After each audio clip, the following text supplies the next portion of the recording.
Hello, everybody. I hope you're all safe and well wherever you are.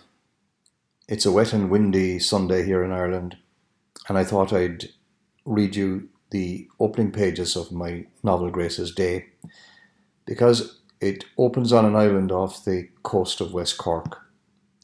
Of course, the island is not exactly as I describe it. This is fiction after all. I imagine it much further offshore, whereas in fact it's not half a mile from the coast. For anyone who's familiar with West Cork, the setting is Castle Island, just outside the entrance to Skull Harbour, on the eastern side. It's an uninhabited island now and has been since the early years of the 20th century at least, but the tithe allotment books for 1827 tell us that at that stage it was inhabited by 3 families. There are still some ruined houses there, and in my story, Grace and her family live in one of those houses on the eastern end of the island. The house faces a little pebbly beach and the sound between Castle Island and Horse Island. In fact, I had originally considered calling the book Three Islands because the main action takes place first on this island off the Irish coast, and then on the Isle of Wight off the south coast of England, and finally on the island of Procida in the Bay of Naples, all places that I've spent time in and know quite well.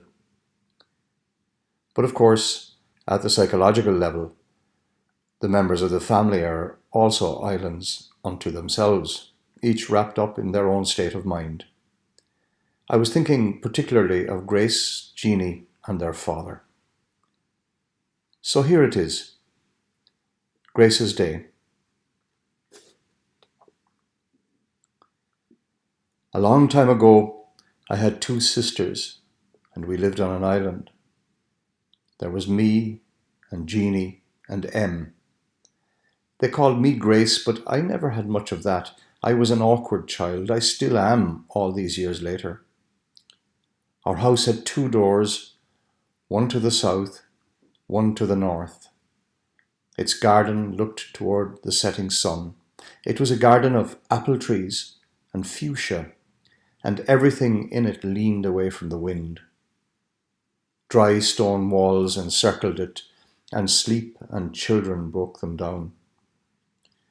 My mother lived there with us. Boats came and went bringing food and sometimes sheep, and there were times when we lived by catching fish and rabbits, though we were not so good at either.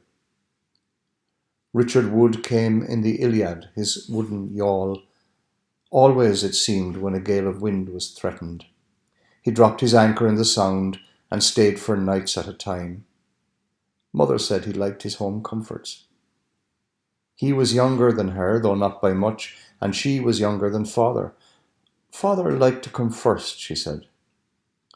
In summertime, we swam naked in the crystal water and saw his anchor bedded in the sand, the marks of the chain where it swung to tide or wind.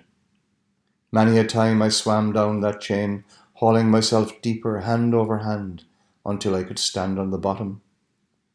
But Richard took no notice. In calm weather, we could see my footprints on the seabed, as if I lived down there and had stood a long time in one place looking up. Or perhaps that was not how it happened. Words have that way of invading memory. The stories they tell us become our stories. What I remember and what I forget may be one and the same thing, or they may merely depend upon each other. And what my father remembered for me. There were 3 islands, and they were youth, childhood, and age, and I searched for my father in every one.